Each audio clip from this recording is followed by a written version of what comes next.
Ladies and gentlemen, my name is Ben and this is the Smoking Hot Confessions podcast.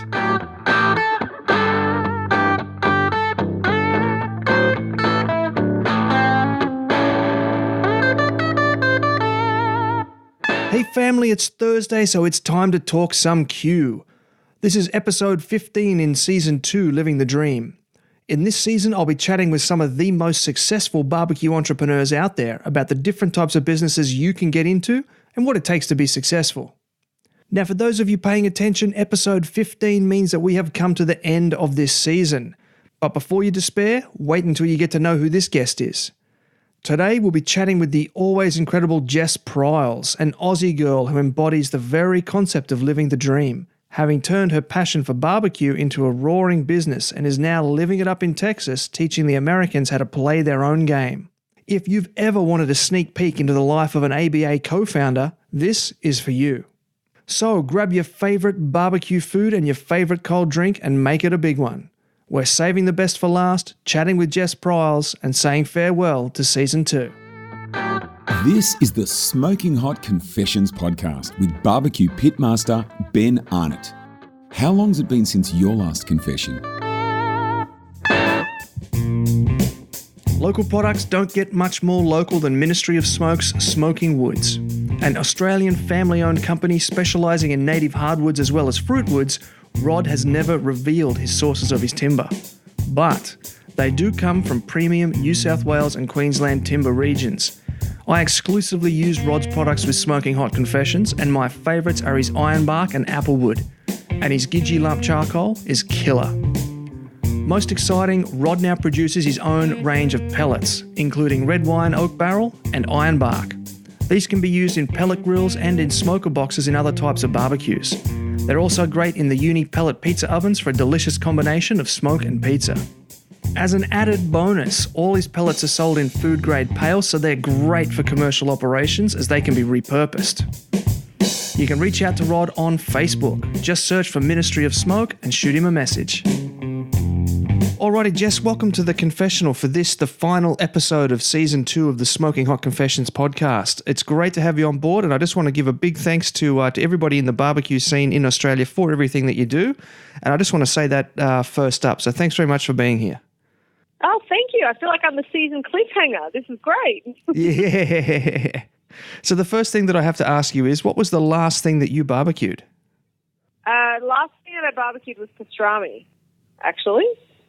Oh, very nice. Was that a beef pastrami, or I think I saw a recipe in your book for a lamb pastrami as well, didn't I? That's right. But look at you and your attention to detail. This was beef. This was just brisket slashed. So that a recipe that I was developing for a Wagyu company I work with here. So it was the second attempt, and it was much better than the first. Oh, that's good. That's always good to hear that you're on the up and up. So when you're cooking things like that at home and you are developing those recipes, what barbecue do you cook on personally? So I have my own smoker that I designed with Pitt and Spit. It is available locally in Australia through the Q Club in Melbourne, who can ship it nationwide. And it's a classic Texas offset pit, which means obviously fireboxes to one side, stacks on the other end, and meat sits in the middle, just being bathed in smoke. And I worked with the guys at Pitt and Spit to develop I didn't mess too much with the core design of the smoker. The one thing that I changed was the size of the firebox, because that gives you greater control over your temperature and where you're actually lighting a fire. But I put a whole lot of other details on there as well, like extending the depth of the shelves so that they're more practical for a tray full of brisket, for example. And there's a prep shelf on there, and there's an area that you can hang butcher paper so you can roll the brisket and what have you. So that's called the JP Signature Edition Pits and Spit Smoker, and I do all of my cooking on that. I have a ceramic as well. I've got a PK Grill Classic and 360. All of these were provided to me, but I only keep and talk about the ones that I've actually enjoyed cooking on. So there've been a few that have come through that have been generously donated to friends. But I also have a pit barrel cooker. But I find, I don't smoke on anything other than my offset.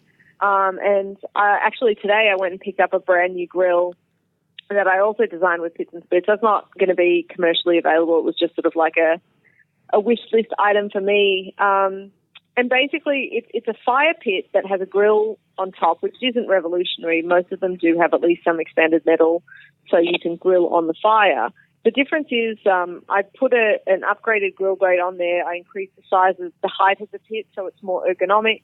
And there's a few other details that have more to do with it being a grill first, fire pit second. It's got a 36-inch cook surface, so if you want to put a pan on there and do some steak and do some veg, there's heaps of room. But most of all for me, I was sort of thinking about Santa Maria style grills, and it didn't make sense to have a vertical raise, because when you move vertically over heat, it's still extremely hot. Rather, this swivels horizontally, so you can have much, much greater heat control. If something's too hot, just immediately, move it off the heat with the grate. So I'm really looking forward to cooking on that. And I know there are folks out there that I'm lucky enough that I have more grills than I ever thought I would in my yard, because I've been, partnering with certain companies to cook on them. But I'm sort of getting to a place where, honestly, I think between the smoker and this other grill that I've just sort of developed, if it works the way that I expect it to work, I don't see myself needing too much more than that. So we'll see. Yeah, that sounds very interesting. I'll be definitely looking out for those photos on Instagram. Yeah, for sure. Well, yeah, I did a little sneak peek, but I'm sure the only problem is it's freezing cold right now in Texas, so it's not the best grilling weather, but I do have to burn it in and seal the top because it's kind of raw metal. But so I'll definitely be standing outside at some stage, and you'll see some stuff on Insta. With some nice big puffy coats and things on. Yeah, all my hunting gear. That's the warmest stuff I own. Oh, great. Oh, there you go. So what's the weather like in Texas at, say the end of February? Right now, at the end of February, I can't imagine what you're asking. February can go either way. February can sort of be starting to get warm. Everyone's like, I can't believe it. It's so Texas right now. Or it can be still quite cold. So what I'm saying is pack what you can, but we do have some ridiculously cheap stores here as well. So if you forget to pack anything, we've got you covered. Don't worry. Sounds good. I'm glad I hedged my bets and rented a Jeep. Oh, you did not? What, with the roof down? No, no. It was a toss up between I was looking at a convertible Ford Mustang or a Jeep Grand Cherokee. Oh yeah, I would never get a Mustang in February.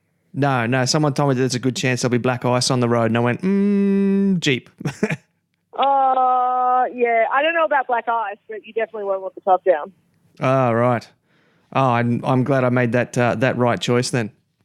So when I think of people who are living the dream, which is the name of this season, you're pretty much at the top of the list. Born in Australia, living in Texas, jetting all over the world, making a living out of barbecue. Where did it all start for you? It actually started with my first trip to Texas, and thank you, that's very kind, and I appreciate every day, by the way, that I'm living the dream. It's not lost on me, don't worry. It started with my first visit to Texas, which was probably 9 years ago now, and I had my first taste of Texas barbecue, and as most of your listeners will know, it's just such a phenomenal, different experience. It was really a religious experience, and that's what kind of kicked everything off for me.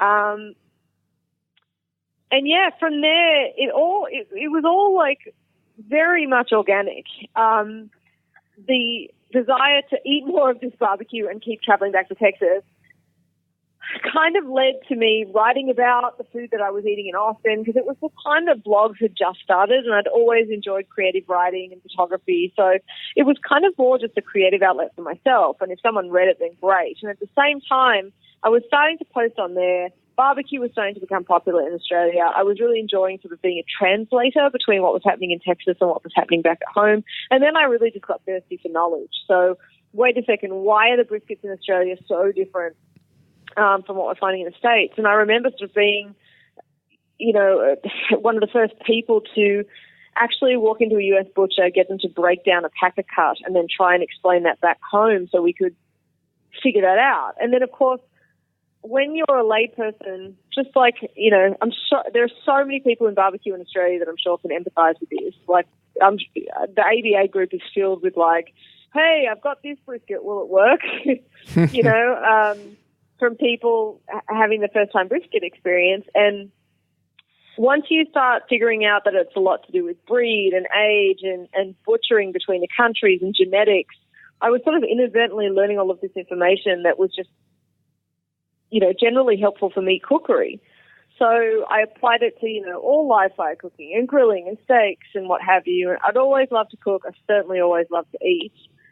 And I think it's just one of those things, you know, Jay and Adam are similar people to me. Jay's just really, Jay Beaumont from Meat Stock and the Australasian Barbecue Alliance, he, you know, is creative like me. He's much better on the editing tools, but I'm handy on Photoshop and Illustrator and stuff, which has helped. And we're both just really hard workers and passionate, so those ads. And I just bring them up because if you look at how far they've come in a few short years, it's a similar thing. I think that we all found something that we were passionate about, and then there are just certain people that I think have a drive that pushes them to other things. So I'm just lucky that I guess my story has resonated with people, or my cooking has resonated with people, because it's much less about what I look like or who I am than the food that I produce.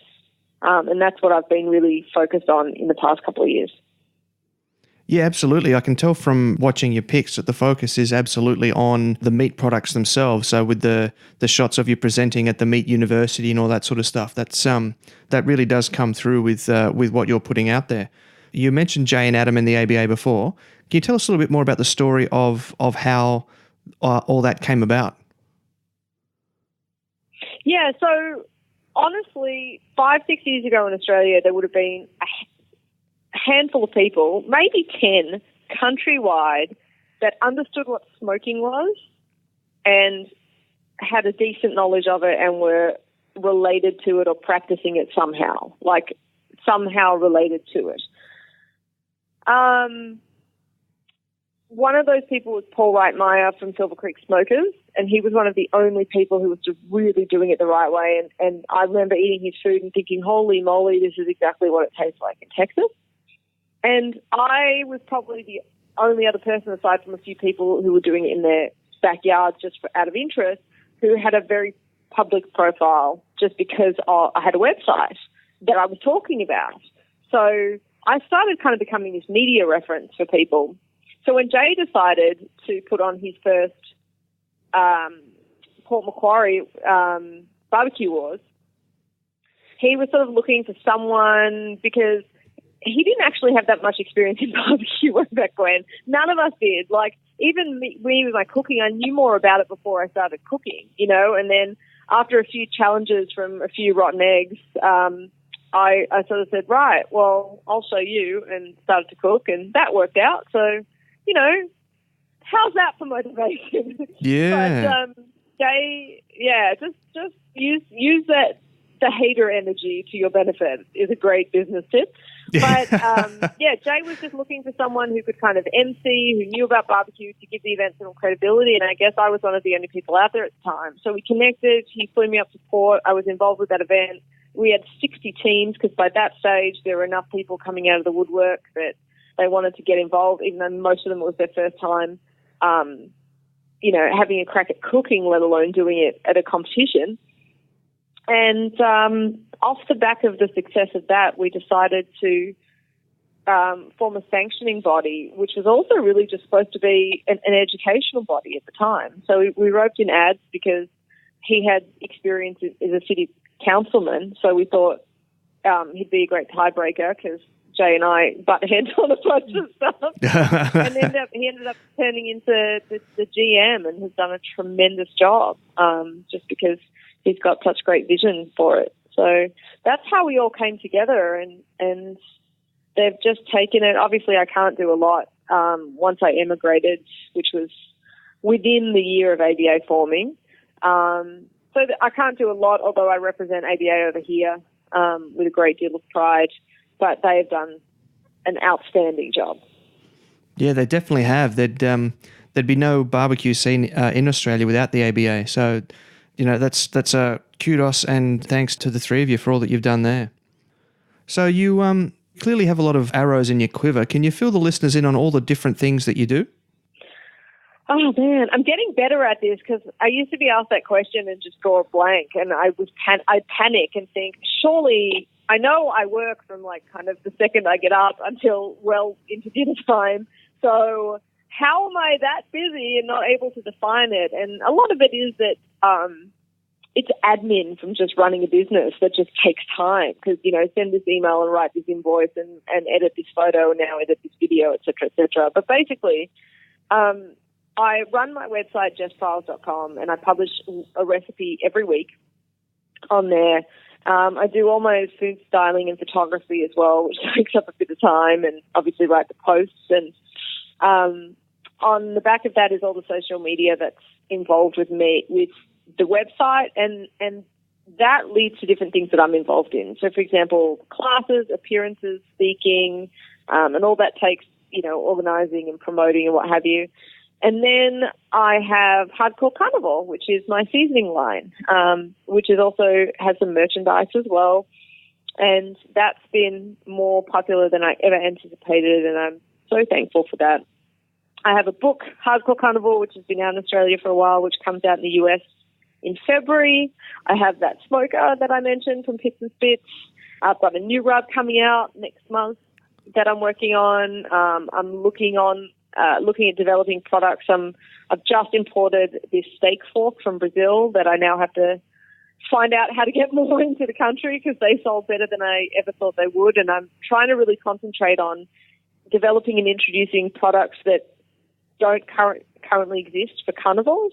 So everything that I do, I try to make it really innovative and really useful and not just, another pork rub kind of thing.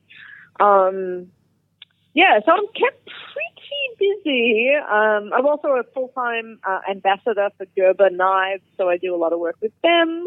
And there's a lot of stuff. I'm sure if I sat here and kept racking my brain, and I do this, and I do that. Oh, by the way, I'm doing this. So, I've got my finger in a lot of pies, I guess. Yeah, I was going to ask about the Gerber knife ambassadorship, if that's the right word. How did that come about, and what does that involve, being a brand ambassador? Well, I'm glad you used that terminology because I guess it would be a great time to just clarify a couple of things. The term brand ambassador is so often used. I see it particularly in Instagram biographies or Instagram bios. And I think that people have, it's one of those things where it genuinely has taken on a new meaning because enough people have used it now. But it's nearly kind of like if you're a Metallica fan, I feel like Metallica after the Black Album needs a different name because I want to be able to say I'm a Metallica fan for the old stuff. And the new stuff is different. So I know that was coming to make sense at one point, Ben, don't worry.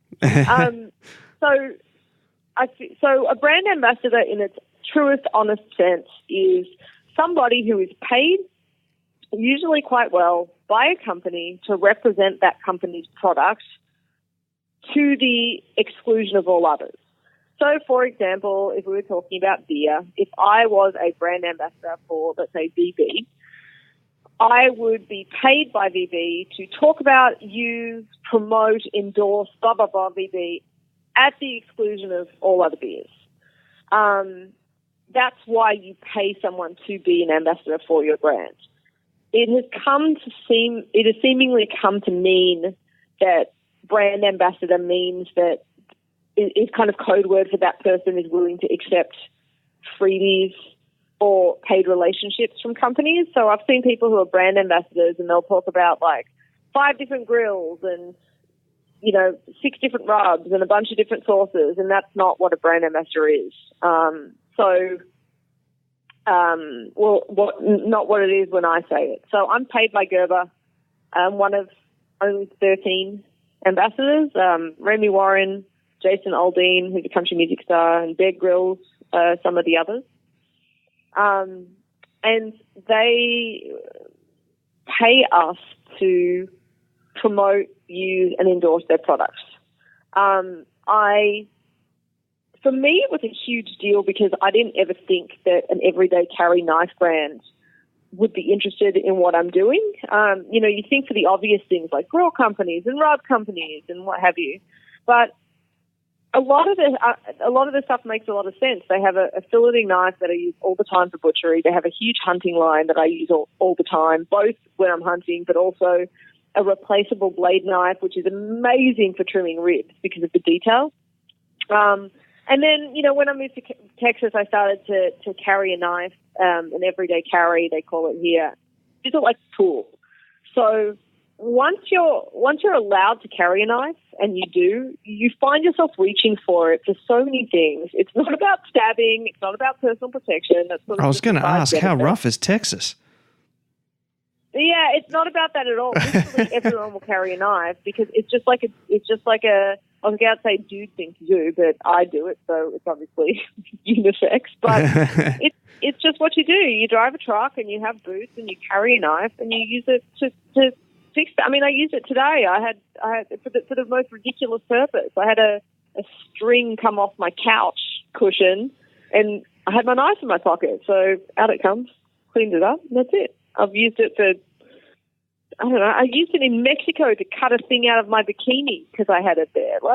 This is how you just use it. I'm using all my most recent references for these knives, which aren't at all related, but that's why we call it everyday carry. It just becomes this thing of oh yeah, I've got the knife, I can use it for that. But they're working with me particularly because of the carnivore angle. So of course, yeah. I just want to clarify something that you said before that I didn't quite understand. So a brand ambassador promotes that brand at the exclusion of all others for that same type of product or all other products, period. So, for example, if you're a Gerber knife ambassador, can you still promote, the Big Green Egg or something? Because they're different types of products. You can. You can. It's for that product. And the reality is there's no hard and fast rule, which is why it's now come to mean something else. Because the idea is, for example, if you are a brand ambassador, like if you look at Kim Kardashian, she's a brand ambassador for a million different things, okay? If you look at, I'm trying to think of, I haven't been in Australia, so I don't know who's being used for what. But if you think of anyone who's the face of a product, traditionally, when you are a brand ambassador, and I was a brand ambassador for McCormick in Australia for a little while as well, when you do that, the idea is that you're probably not going to have too many more relationships because otherwise you're just going to be a walking billboard. You know what I mean? Mm.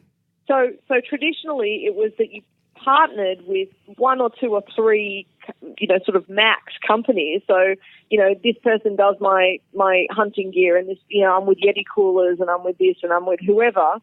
And they're the people who paid you and they're the people who give you product and you represent them. But you're talking serious celebrity status if you're a paid brand ambassador for more than one company, I think.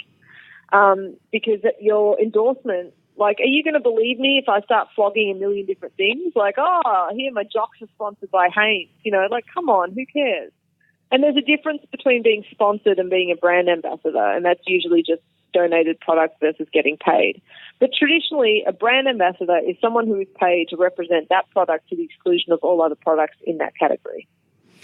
Because why would anyone pay someone to talk about a grill when they then go and talk about other grills as well? Doesn't make sense.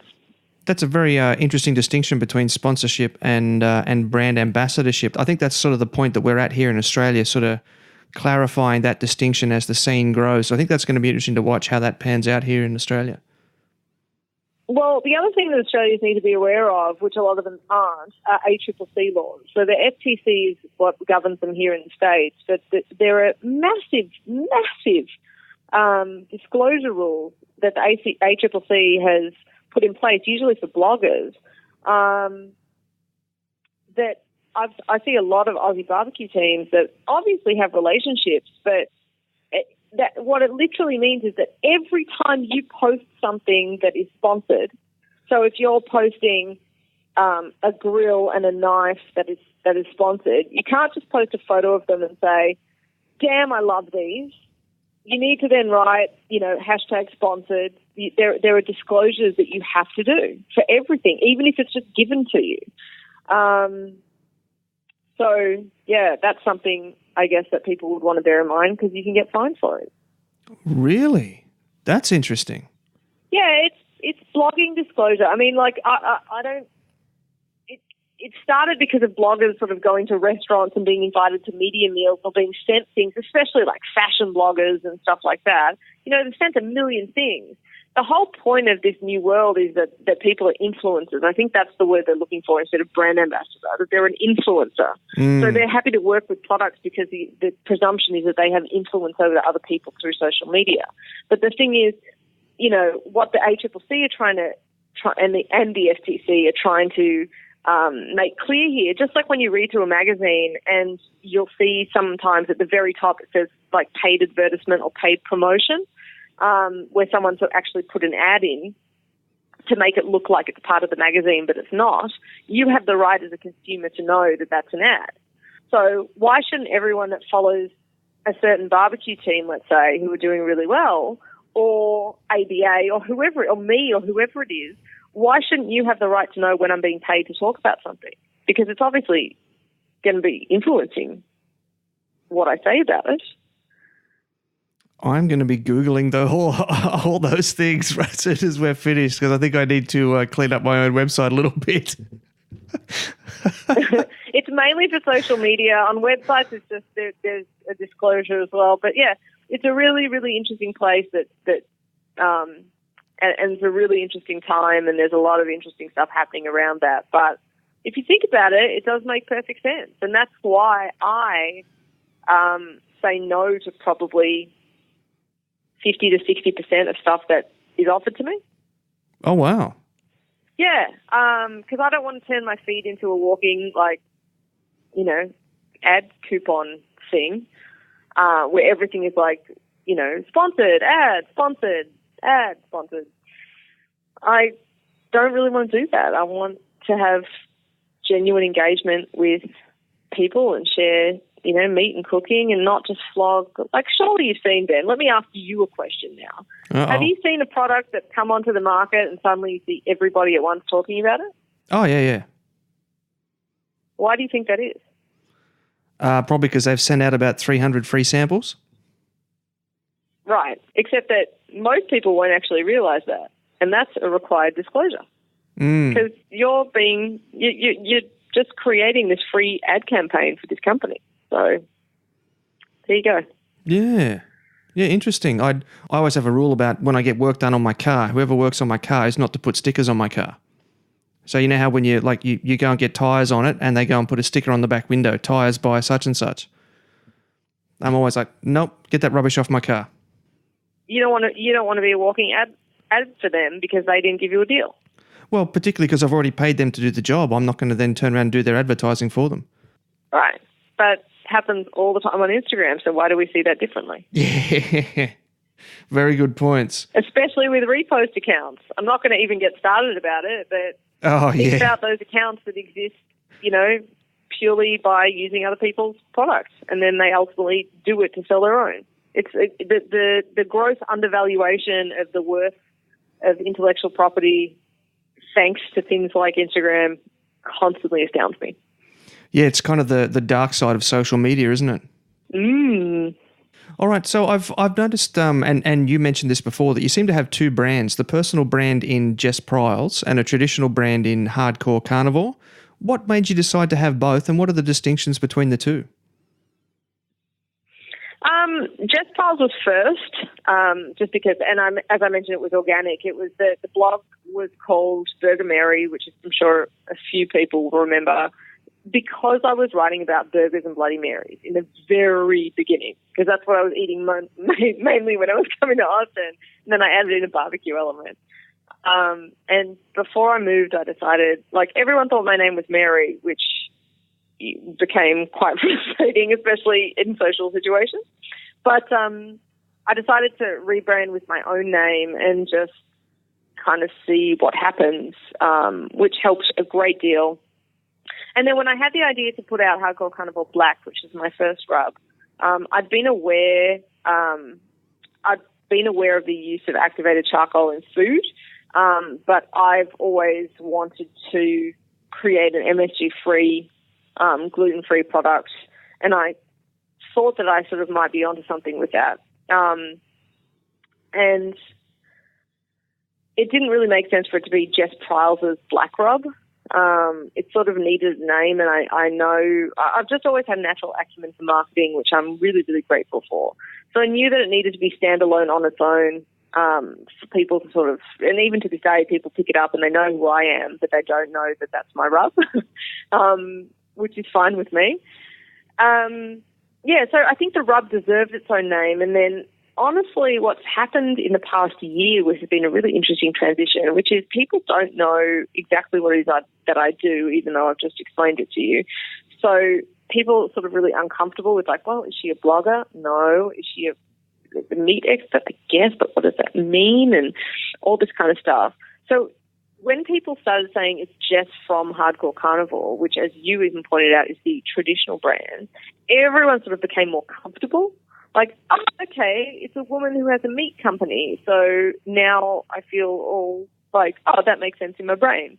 So they've sort of, they exist, they coexist and they complement one another. But obviously, you know, it's not always that Hardcore Carnivore is going to go out and do an event that Jess Pryles might, or vice versa. So, and sometimes it might be Jess Pryles of Hardcore Carnivore. So they really do. There's a synergy there between them, but they can be kept separate as well. Right, yeah. So it allows independence when you need it. That's a great idea for flexibility of branding. So what's coming down the line for you? I have a new rub coming out in January that I can't talk too much about yet, but you should see it very, very soon. It's called Hardcore Carnivore Amplify. And it's a MSG-free and gluten-free, just like always, rub that is designed to add a savory kick to whatever you add it to. The primary ingredient, along with, of course, salt, which all rubs have, is actually chicken fat powder. And you can add it to an existing rub that you really like. It's just this bold, savory boost. So you can add it to existing rubs. You can use it as a popcorn sprinkle. You can mix it with sour cream to make a dip. I'm really excited to see how people will use this because there's so many different applications for it. So it's basically an MSG-free, all-natural flavor booster that has a really umami profile. And especially that ability to be added to existing rubs without kind of corrupting them and just sort of boosting them. Is something that I'm really looking forward to seeing what different people come up with. I think it could also be pretty huge in the comp world as far as the finishing dust too. So yeah, it's something that you can keep on your table if you want to and just, you know, add it tableside for an extra hit. This is Adam from the ABA and you're listening to Smoking Hot Confessions.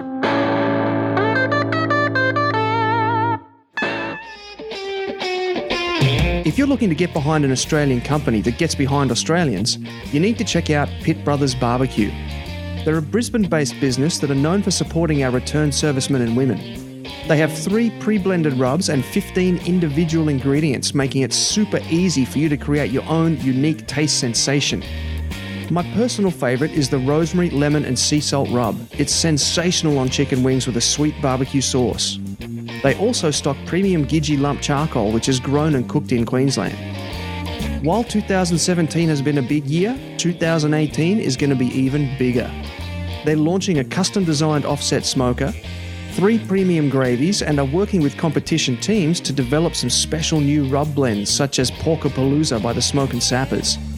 You can keep up with all the Pitt Brothers news on Facebook and Instagram by following @PittBroBBQ. Right now, they're offering an exclusive deal for you Smoking Hot Confessions listeners. Head on over to pitbrothersbbq.com.au, that's PITBROTHERS BBQ, and use the word confessions at checkout for a 10% discount. Once again, use confessions at checkout to get your 10% discount.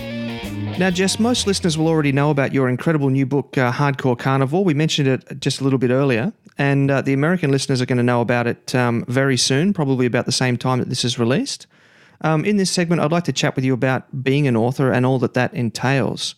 So, firstly, congrats on publishing a book. Even in this digital age, you're not legit until you're in print, so that's got to be a good feeling. How does it feel to be a published author, and what has the response been like from the Australian barbecue scene? It was... So there's this thing that happens with the Australian barbecue scene, which is completely expected considering I'm an expat now. But it's sort of like there's this core group of people who've been there since the beginning that, you know, that know me or I've met in person, or sort of like, oh, barbecue queen, or, you know, the co-founder of the barbecue movement in Australia, certainly not the founder, but, you know, a person who had a hand in it. Just similar, I guess, to the very kind intro you gave me. But, of course, the longer that I'm away, even though you'd think that I'd still have, reach, the longer that I'm away from Australia, the more there are people joining the scene that have no idea who I am, which is fine, especially because, obviously, my first port of call with new fans is going to be here in Texas, just because that's how the ripple effect works. But so I don't really know. I've had some beautiful messages from folks in Australia. I had a lot of messages over Christmas from people who got it for Christmas, which was super cool. And it was really cool when I came back to actually launch the book to see it in David Jones and Woolies and Big W and a couple other places too, and just, you know, regular bookstores, and that was super exciting. So the thing is, I stay off a lot of the social media groups just because they're notorious for sort of like trolling and devolving and people getting in online arguments. And honestly, I have so much to do with maintaining my own pages anyway that I often just don't have the kind of time that you need to put into them to not kind of just sit on the edge and misinterpret things. So I didn't get to see much of direct kind of chatter about the book, but the stuff that came to me directly was all really, really positive. And yeah, it feels amazing to be a published author.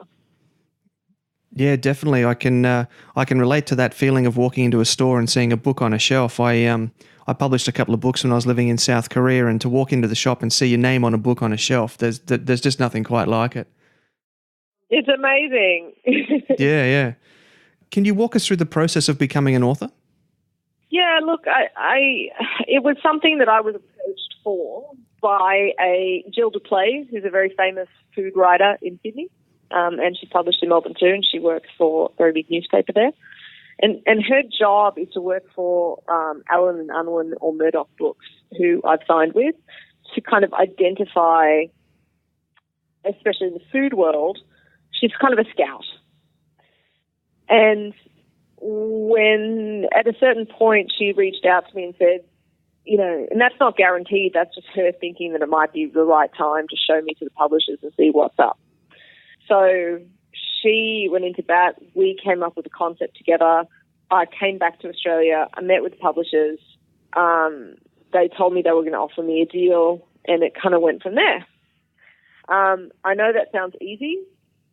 It's easy because I got found, I suppose, but I think that's mostly how it happens, that a publisher recognizes someone and comes after them. I think the other way it works is that you get a literary agent, and they work with you on a manuscript that they then shop around. But literary agents are just as difficult. They reject nearly everybody because they only want to sell what they think they can sell. Of course. Really, really well. Yeah.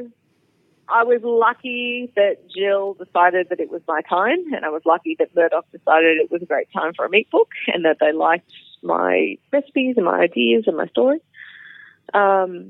But, you know, at its core, I think it's because I'd worked my butt off to get good at what I was doing. And that's why they thought it was time. I suppose. Like, I got an email this morning from someone in New Zealand who's like, "Oh, I see you've got a book out. Could you direct me to some publishers for, how I could do this?" And I don't know what your experience was, Ben, but, like, I know from them selling the book, because the Australian publisher had to then sell the book into the US. And that was a nail-biting process in itself, Like, as much as you think, a lot of people passed on it. Obviously, it got taken in the end, and we had a few people interested, but it's really nerve-wracking because the publishing market is brutal. So it's not that easy to get a pretty reasonable advance, because I guess that's the other thing. Books work by you get paid in advance, which is a certain amount of money, and then if your book makes that money back, then you'll be paid above that advance. So most people work on the basis that that advance is all they're going to get, just in case, unless you're Nigella or Jamie. But yeah, it's I don't know if I would have done it for less than a certain amount. I know there's a lot of publishing houses that are probably willing to give out deals for peanuts, and then you have to decide if you're, like, for me it was, well, I'd rather use those 100 recipes on my website for the next 2 years. Yeah. So yeah, there's different levels and different grades, but I'm really thankful to be with a pretty renowned publishing house, and I'm so excited to see how this book does in the States as well and what happens. Yeah, well, that's an interesting point that you just raised there. So if you wrote a recipe for that book, are you then not able to use it on the website? Oh, and vice versa? So, like, can you take a recipe that you previously published and put it into an upcoming book? It depends on your contract. So for me, I knew that I had some really, like, core recipes on the website that needed to be in a book, like how to make bacon. So, but usually they require 100% new content because the publisher will own it. It's a very, very, very rare that you will get to own the content, the copyright of your book. You'd have to be a multi-million celeb to have the negotiation rights to be able to do that. And so I ended up negotiating that I could have X amount of recipes that already exist on the website, but I kind of, like, retested them and zhuzhed them up a little bit. Just because, like I said, I thought they were all core to the basic book. It wasn't that I was trying to get away with content. But yeah, the rest has to be original, and now those recipes are owned by the publisher. But the funny thing about recipes is you only have to make, like, one change to one ingredient, and it's considered a new recipe. Oh, very interesting. So that's the legal definition of a new recipe, is it? Yeah, I mean, it's not that simple, but you can't copyright recipes for that reason, because I can change it from half a teaspoon to a teaspoon of chili powder, and that's now a new recipe. Oh, that's fascinating. I think if I put out another book called Carnivore, and did that with every single recipe, I'd probably be, in a bit of trouble. So it's a very grey area. Puts a new light on all these different websites and things that seem to have all these strikingly similar recipes on them.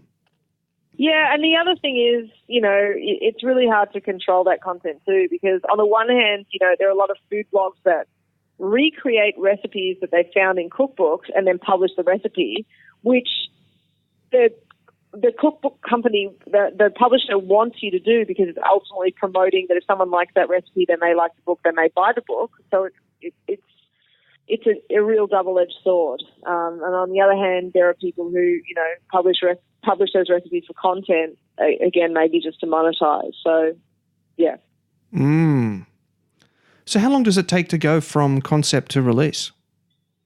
I had a disturbingly short lead time. Usually you would have, I would say, even up to 2 years, probably usually around a year. 6 months of that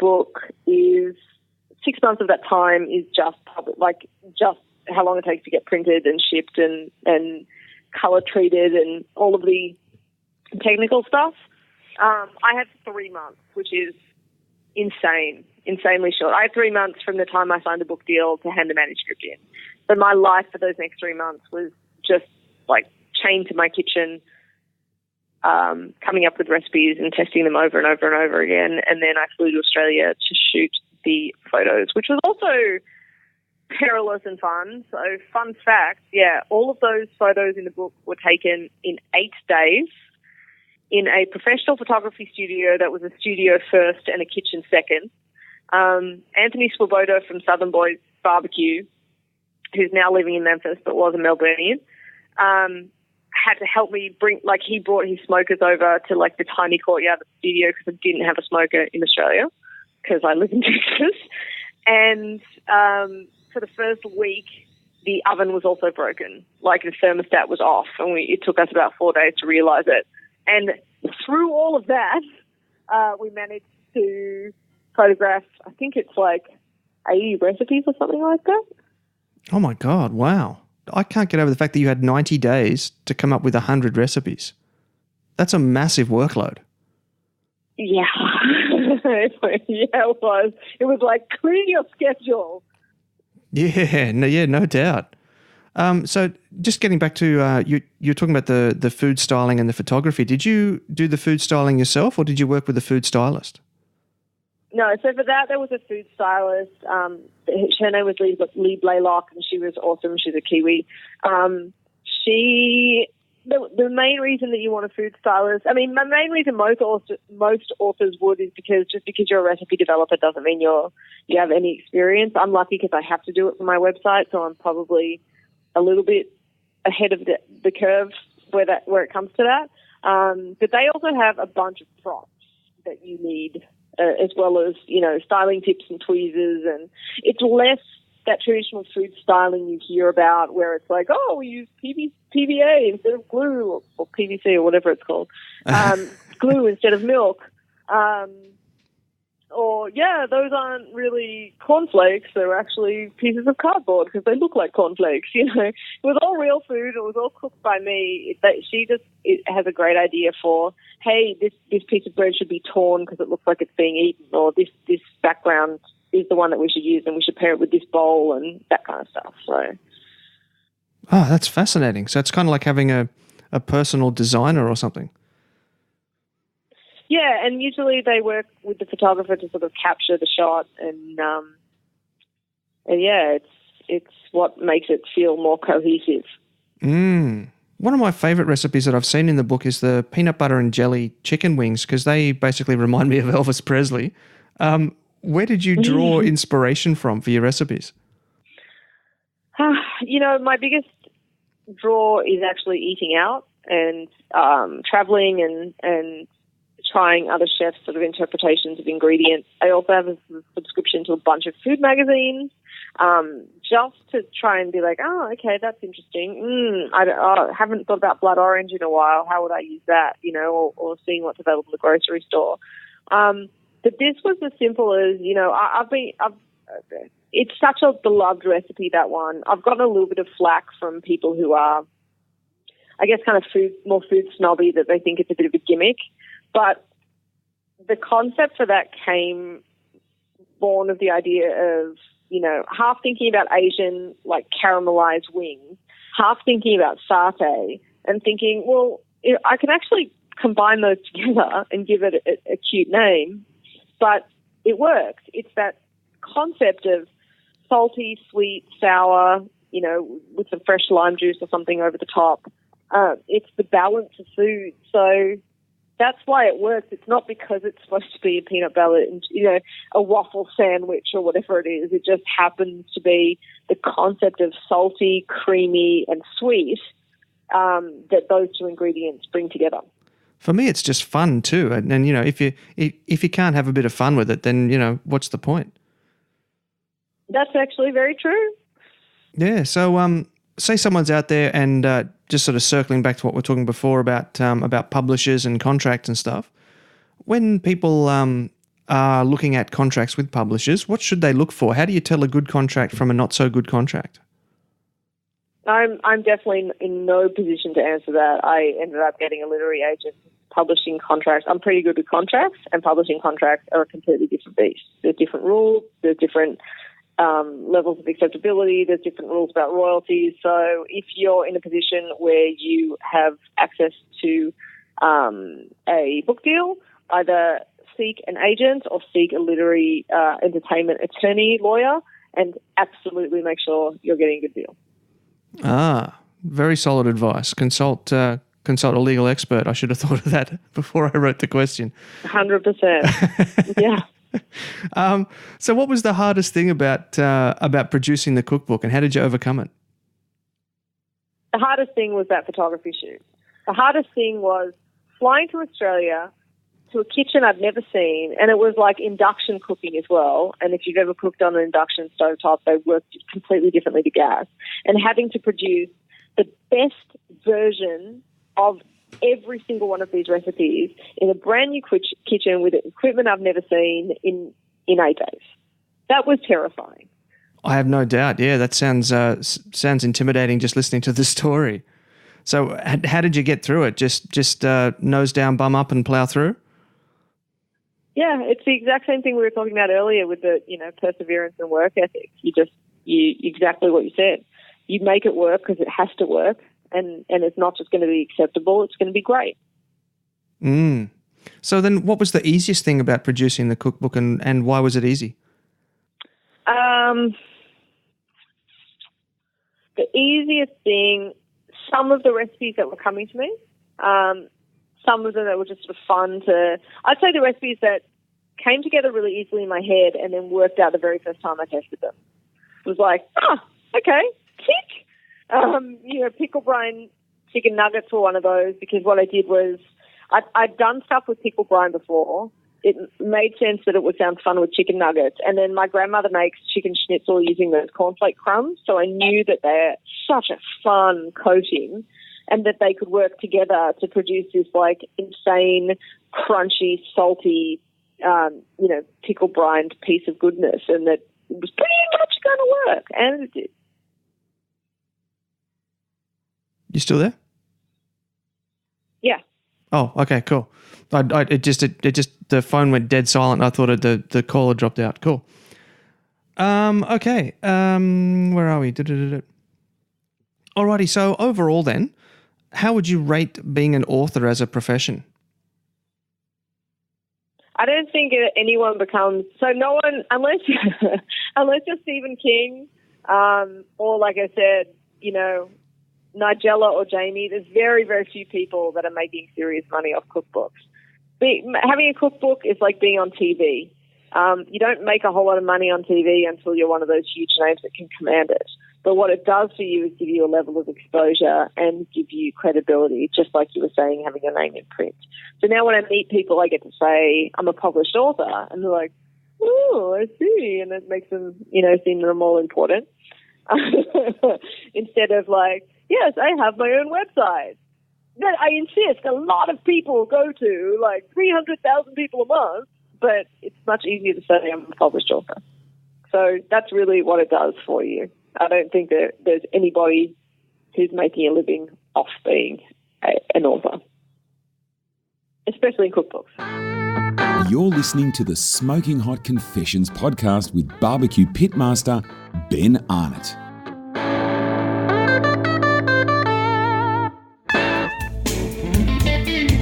Our modern society is in a revolution at the moment.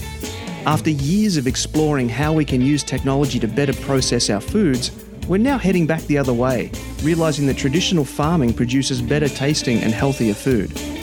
At the forefront of this movement is Pure Meat's Robina. Not only are they a low and slow specialist butcher, they pride themselves on stocking ethically sourced organic products to help you give your family the delicious, proper balanced diet they need.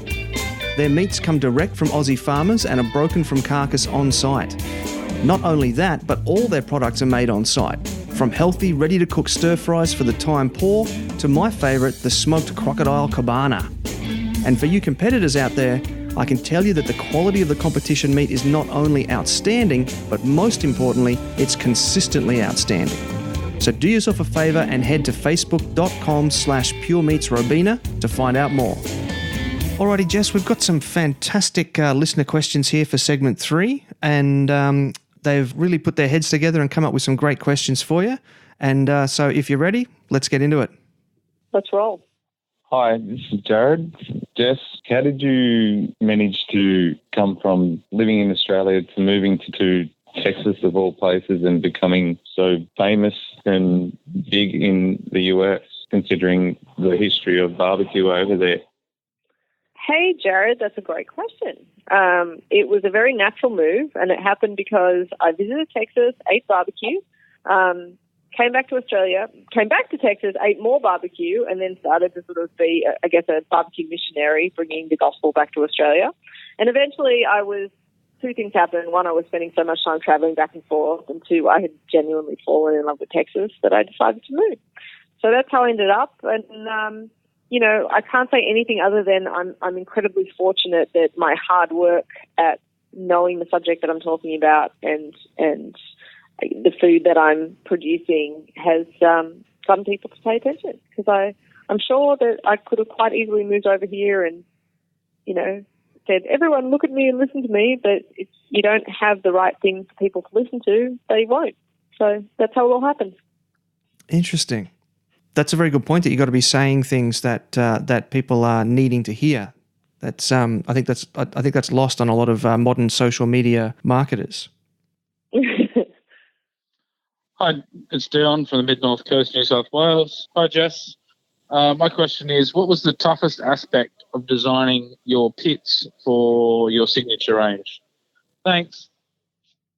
Hey, Dion. That is an excellent question. The toughest aspect was actually just worrying that I was going to leave something out, and then worrying that I was going too over the top. So sort of like, do I need to just quit now? Quit while I'm ahead? But there wasn't any real tough aspects. I started with a pit that a company has been in business for 40 years designing, so I knew the thermodynamics were good. As I mentioned earlier, the only thing I changed was the size of the firebox, which I knew made a tremendous difference to the control that I had over that cooker. Everything else are logical details that as soon as you hear them, you're like, oh, that makes sense. Oh, yeah. So, like, there's a lockbox in there that's long enough to fit a roll of foil or the roll of paper that goes on the roll for when it's raining, that you can put your thermometer in, your thermopen, your gloves, what have you, because not all of us have an outdoor kitchen, and the smoker might be the standalone unit, so it needs to have everything in there. And you go, oh, that makes a whole lot of sense. I don't know why they don't all have that in there. So a lot of it was really just using common sense and logic, and nothing was too tremendously difficult. So with that firebox modification, did you go larger or smaller? Much bigger. I nearly doubled the size of it. Doubled? Wow. And so did that improve efficiency, or as you said, it was just purely about locating the fire within the firebox? It doesn't really change efficiency. The other thing that people don't understand, a lot of people don't understand about offset pits when they're starting off, is they see those big propane units that, these guys like Aaron Franklin or what have you use. And the thing is, those are easier to run than a tiny backyard unit, because you just build a whopping big fire and then keep that fire fed at that temperature. When you're dealing with a domestic backyard, especially the smaller they are, the worse they are to deal with, because you have to build a fire to a certain size so that you can keep a coal bed and keep adding to it. But when the smoker is that small, it's often nearly impossible to keep a decent-sized fire without spiking your temperature. So having a big firebox gives the fire room to breathe. You can build the fire closer to the door and further away from the tank, or from the main barrel. If it's cold, like it is 4 degrees here right now, I can build the fire as close to the actual chamber as I can get, so that I'm being as efficient as possible. But more than anything, it also allows you to link and log or stack that fire properly, because you've got a nice generously sized firebox that, again, isn't choking out the fire, which will let it burn nice and clean. Oh, fascinating. Hi, Jess. This is from Bronwyn from Bundaberg. I was wondering if you can remember one of the first things you barbecued successfully, and what would be your top tip for making romantic barbecue for two. Cheers. Thanks. Bye. Bronwyn, I had always been taught that pork butt was the easiest thing to start with, because it's very unlikely to get it wrong. But in fact, I found pork ribs were the easiest. They're so forgiving, and you kind of can't overcook, and they're quick. I mean, you can overcook them, but they'll still be delicious. So I would say pork ribs are the easiest. Just as a side note, one of the things that I've learned sort of the hard way is I think you start to get a better idea of when something is ready, because when you first start to smoke and you think something's ready because it's probe tender, which means you can push a knife through or whatever, you'll find that it's still actually tough on the inside, and you'll start understanding what real knife through butter means, that there should be zero resistance. And I think for my first few cooks, I underestimated, out of impatience and just willing it to be ready. Romantic, don't know, because I don't know if, my boyfriend might disagree, but I don't know if a big waft of smoke is just the sexiest smell ever. I'm sure actually a lot of people would think that it probably is. Like when I come in from the pit, just like reeking of smoke, it's like, ooh, you smell like barbecue. But yeah, I guess something that you can do together, couples menu that you can share the workload with. Very nice. Hi, Jess. This is Matt from Brisbane. I've noted that you've been doing a lot of game, venison type recipes. What would be your best choice for a low and slow venison recipe? Right. Thanks. There's a lot of venison recipes on my website, and I got really into venison when I moved to Texas because we have a lot of it here. And the thing is, there's not very many venison cuts that are suited to smoking. There's a few items like the backstrap that you can smoke to medium rare, just like you would a tri-tip.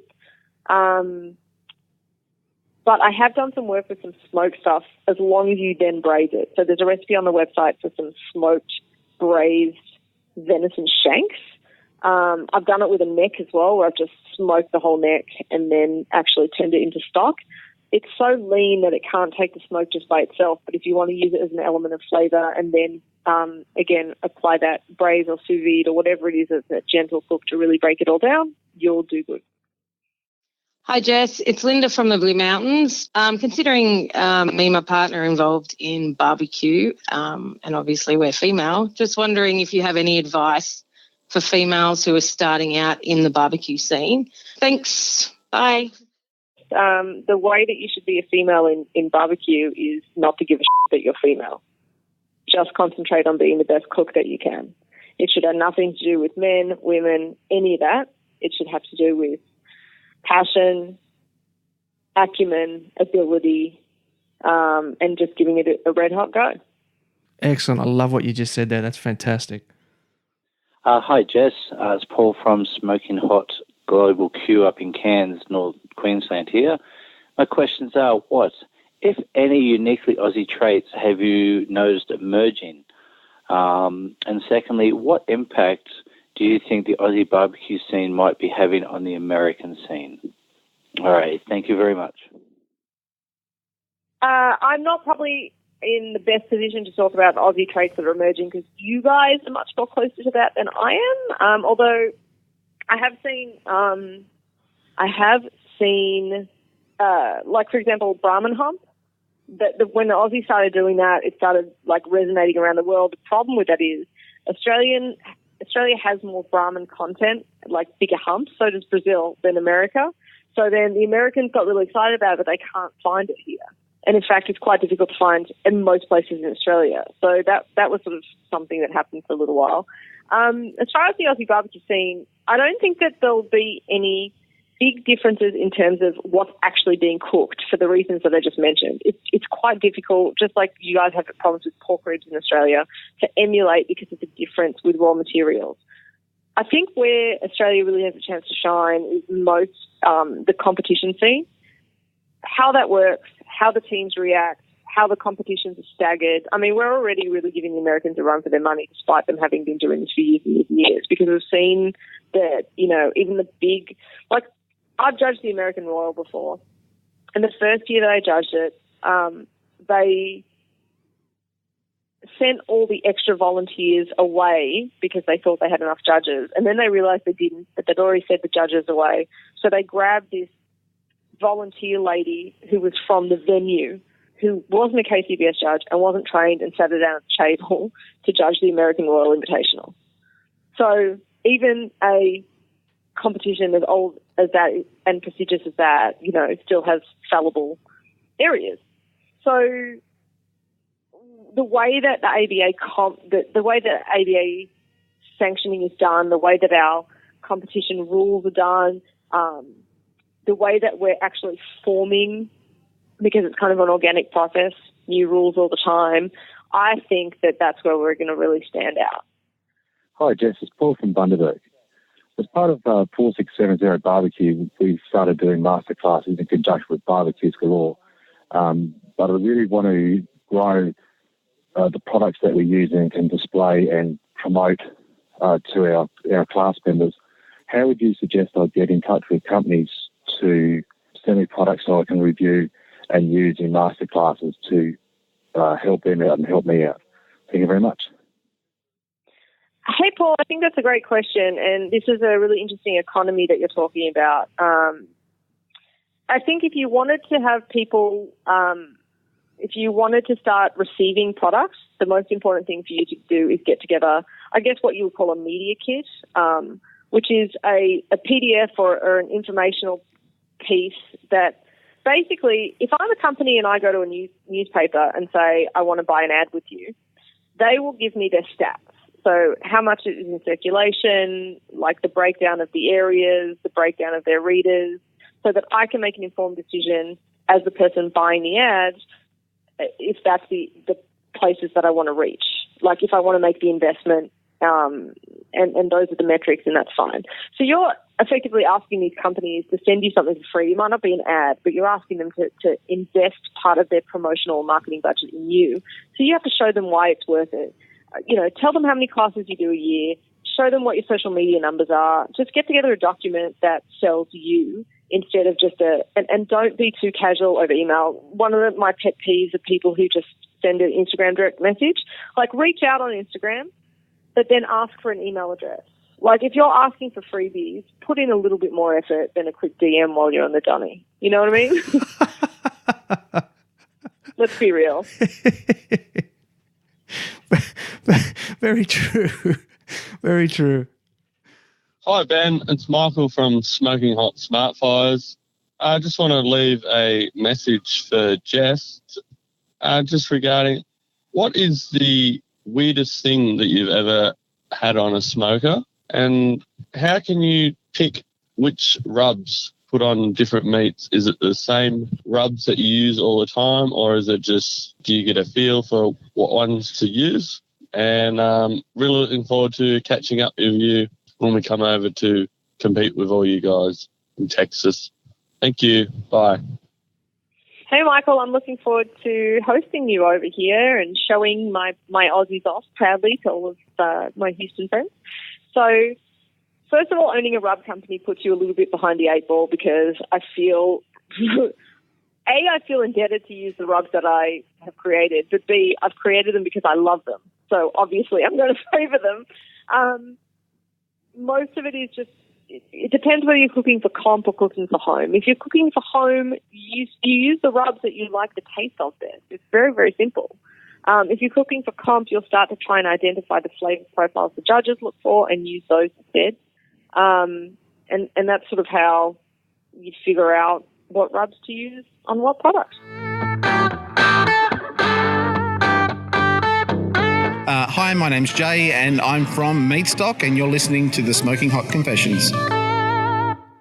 Okie dokie, before we wrap up this episode, Jess, what would be your 3 top pieces of advice for people with dreams of writing a cookbook of their own?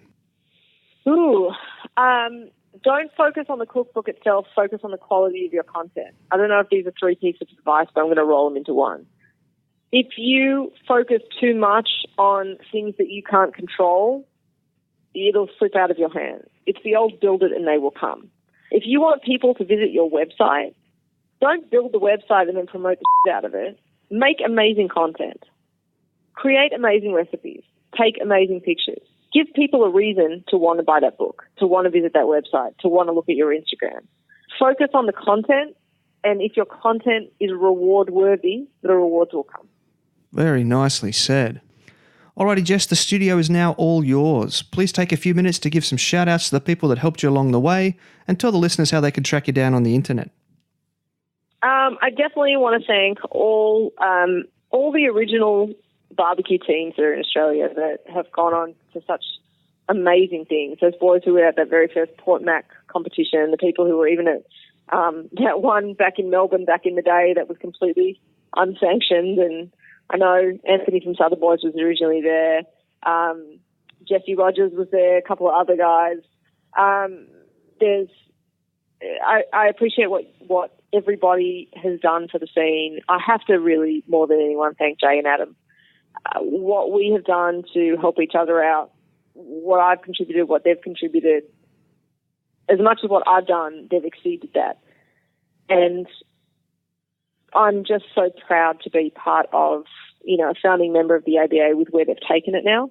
And particularly, I owe big thanks to Jay. If Jay hadn't done those videos way back when, that had a lot to do with getting me where I am now. So there's too many individual people that I would want to give a shout out to, but thank you to everybody who continues to promote, talk about, and get involved with Aussie Barbecue, because it takes a community to really get this stuff off the ground and keep the interest in it. And thank you for having me, Ben. And if you want to find me on the internet, my website is jesspryles.com. The rub is hardcorecarnivore.com, and I'm on social media as Jess Pryles on everything. So YouTube, Snapchat, Instagram, Facebook, and Hardcore Carnivore is on Facebook, Twitter, and Instagram as well. Well, Jess, I'd just like to take a moment now just to thank you personally for taking the time out of your busy schedule to chat with me about your life as an international barbecue personality. I really appreciate the knowledge that you've shared with us, and I know that the listeners have too. So thank you so much. You bet. Thanks for everything that you're doing. It's really awesome that you're telling the stories. Well, family, how fascinating was that? Like me, you've been watching Jess's videos and checking out her pictures, but it was incredible to hear what does go on behind the scenes to make it all happen. And the story behind the book, I was hanging on every word. You're probably there already, but just in case you're not, follow Jess Pryles on Facebook and Instagram and make sure you grab a copy of her book. I've got mine and it's awesome. So what's next for Smoking Hot Confessions? Well, as you're listening to this, I'm literally in Texas competing at the World's Championship Barbecue Contest. So stay tuned for Season 3, Texas Road Trip. Big thanks and much gratitude go out to this episode's sponsors, Ministry of Smoke, Pitt Brothers BBQ, and Pure Meats Robina. Their support makes this project possible. I've put their links in the episode description, so please click on through to their sites to claim those awesome offers for you loyal Smoking Hot Confessions listeners. If you have a message you'd like to get out in front of a barbecue mad audience, send me an email directly at ben@smokinghotconfessions.com and let's have a conversation.